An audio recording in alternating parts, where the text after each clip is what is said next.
وَمَن يَتَوَكَّلْ عَلَى اللَّهِ فَهُوَ حَسْبُهُ، اور جو اللہ پر بھروسہ کرے اللہ اس کے لیے کافی ہو جاتا ہے، اس کی ضروریات کا وہ خود کفیل ہوتا ہے، اور اس کے کام اس کے ذمہ کرم پہ ہوتے ہیں، کو ہو کے دیکھے اس کا۔ تو جو اللہ سے ڈرے اللہ اس کے لیے راستے بناتا ہے۔ حضرت عوف بن مالک رضی اللہ تعالی عنہ الاشجعی حضور کی خدمت میں حاضر ہوئے اور عرض گزار ہوئے کہ میرا بیٹا سالم مشرکین کی قید میں ہے اور میں فاقوں کی حالت میں ہوں، تو فرمایا آل محمد کے پاس ایک سیر جو ہیں، بس اس کے علاوہ ہمارے پاس بھی کھانے کے لیے دنیاوی اسباب نہیں ہیں۔ کہا صبر کرو اور اللہ سے ڈرو، اور لا حول ولا قوت الا باللہ کثرت کے ساتھ پڑھو۔ یہ ایسا وظیفہ ہے، ایک حدیث پاک میں آتا ہے کہ یہ 99 بیماریوں کا علاج ہے، اس میں سب سے کم درجے کی بیماری ہم اور غم ہے، یہ دکھوں کا مداوع ہے، مشکلات کا علاج ہے، اور یہ وظیفہ میرے حضور نے بتایا۔ حضرت ابو ذر غفاری رضی اللہ تعالیٰ عنہ کو حضور نے 5 چیزیں بتائی تھیں، ان میں سے 5ویں چیز یہ تھی کہ ابو ذر کثرت کے ساتھ لا حول ولا قوت الا باللہ پڑھا کرو۔ فرمایا عرش الہی کے نیچے ایک خاص خزانہ ہے، یہ وظیفہ وہاں سے آیا ہے، یہ زندگی میں معمول بنا لو، جب پھنس جاؤ مشکلات میں آ جاؤ تو لا حول ولا قوت الا باللہ پڑھو، اللہ راستے کھولے گا۔ تو حضور نے 3 چیزیں فرمائی، اللہ سے ڈرو، صبر کرو، اور کثرت کے ساتھ لا حول ولا قوت الا باللہ پڑھو۔ وہ فرماتے ہیں کہ میں یہ عمل شروع کیا، ابھی گھر میں بیٹھا ہی تھا کہ دروازے پہ دستک ہوئی، تو میں اٹھا کہ دروازہ کھولوں دیکھوں کہ کون ہے، تو دروازہ کھولا، دیکھا میرا بیٹا کھڑا ہے اور اس کے پیچھے 100 اونٹ کھڑے ہیں۔ تو میں نے کہا کہ تم اور یہ اونٹ؟ کہا مجھے موقع لگ گیا، میں ان کی قید سے بھاگ آیا اور آتے آتے ان کے 100 اونٹ بھی ہانک لایا ہوں۔ وَيَرْزُقْهُ مِنْ حَيْثُ لَا يَحْتَسِبُ، وہ تمہیں وہاں سے رزق دے گا جہاں سے تمہیں گمان بھی نہیں، اس کے ہو کے تو دیکھو۔ اللہ اکبر، اللہ کے ہو جاؤ تو پھر وہ تمہاری ضرورتوں کا کفیل ہو جائے گا۔ فرمایا حضرت عبداللہ ابن مسعود رضی اللہ تعالیٰ عنہ نے کہ کسی شخص کو فقر و فاقہ آ جائے تو وہ لوگوں کو بتائے کہ میں آج کل بڑے مشکل حالات میں ہوں، ہر وقت لوگوں کو بتاتا رہے تو اس کی مشکل بڑھے گی، اس کی مشکلیں آسان نہیں ہوں گی اس طرح۔ اور اگر وہ اپنی اس مشکل کو کسی سے شیئر نہ کرے بلکہ مصلی بچھا کے اپنے رب سے کہے کہ مالک فقر و فاقہ آ گیا ہے اور اس کا علاج تیرے پاس ہے، اس مرض کا مداوع تیرے پاس ہے۔ تو حضرت عبداللہ ابن مسعود فرماتے ہیں کہ رسول کریم نے فرمایا جلد یا بدیر اللہ اس کو مالا مال فرما دے گا۔ یہ بھی کبھی کر کے دیکھو، مشکل آ جائے، فاقہ آ جائے، مصیبت آ جائے، کسی سے نہ کہو، صرف اپنے رب سے کہو، پھر دیکھنا اس کی کرم نوازیوں کا می کیسے برستا ہے۔ فرمایا اللہ پر بھروسہ کرنے کا جو حق ہے اگر وہ تم ادا کر دو، وہ تمہیں ایسے رزق عطا کرے جیسے پرندوں کو عطا کرتا۔ ہم تو دکان پہ جانا ہوتا ہے، فیکٹری میں جانا ہوتا ہے، ہم اپنے کاروبار پہ جانا ہوتا ہے، نوکری پہ جانا ہوتا ہے، مزدوری پہ جانا ہوتا ہے، ہمیں پتہ ہے کہاں آج صبح جانا ہے، لیکن پرندوں کو کوئی پتہ نہیں ہوتا کہاں جانا ہے، راس المال بھی نہیں ہوتا، لیکن صبح نکلتے ہیں، شام کو کبھی بھی خالی پیٹ نہیں آئے۔ بن توکل پنچھی اڑ دے، خرچ نہ پلے زیرا ہو۔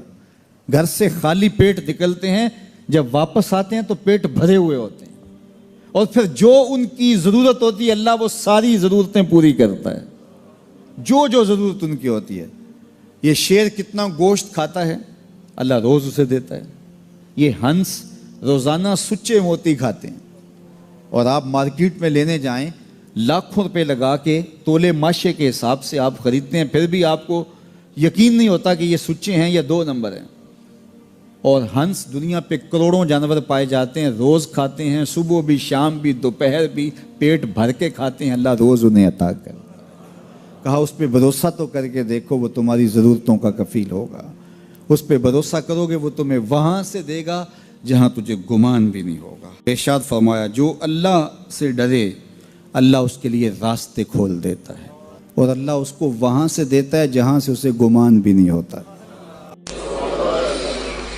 حضور نبی رحمت صلی اللہ علیہ وسلم نے ارشاد فرمایا 4 اشخاص ایسے ہیں جن کو جنت میں جانے سے کوئی چیز نہیں روک سکتی، اور فرمایا اگر لوگوں کے سست پڑ جانے کا اندیشہ نہ ہو تو اے عمر میں تجھ کو کہوں کہ یہ بات گلیوں اور بازاروں میں لوگوں کو بتا دو۔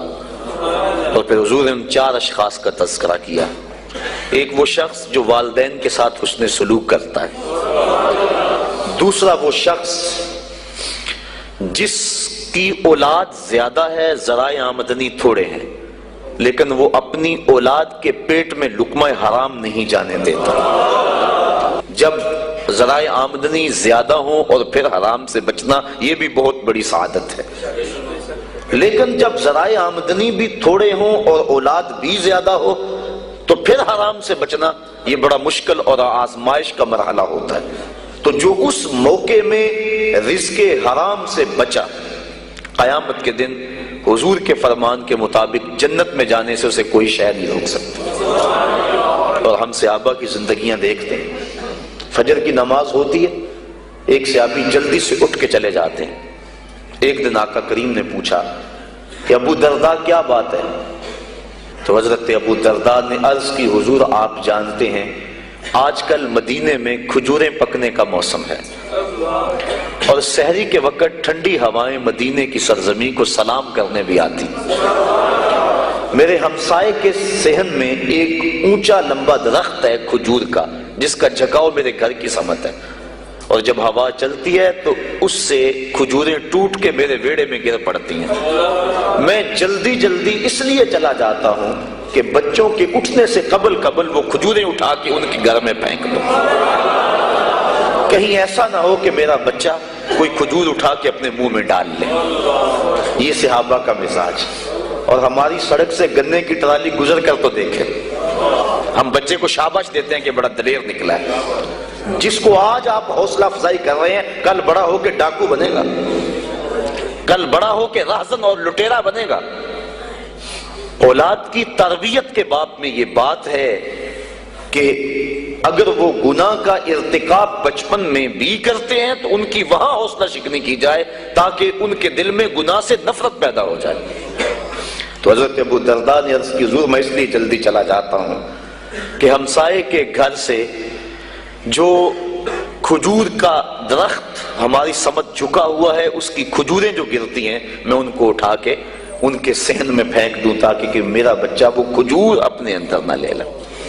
اور آپ جانتے ہیں کہ حضرت امام حسین رضی اللہ تعالیٰ عنہ مسجد نبوی میں آئے، صدقے کی کھجوروں کا ڈھیر لگا ہوا تھا، بچے تھے، ایک کھجور اٹھا کے انہوں نے اپنے منہ میں ڈال لی۔ تو آقا کریم صلی اللہ علیہ وسلم تیزی سے آگے بڑھے اور ان کے حلق میں انگلی ڈال کر حضور نے کہا کہ اس کو نکالو باہر اور اندر سے کھجور باہر نکلوا دیں۔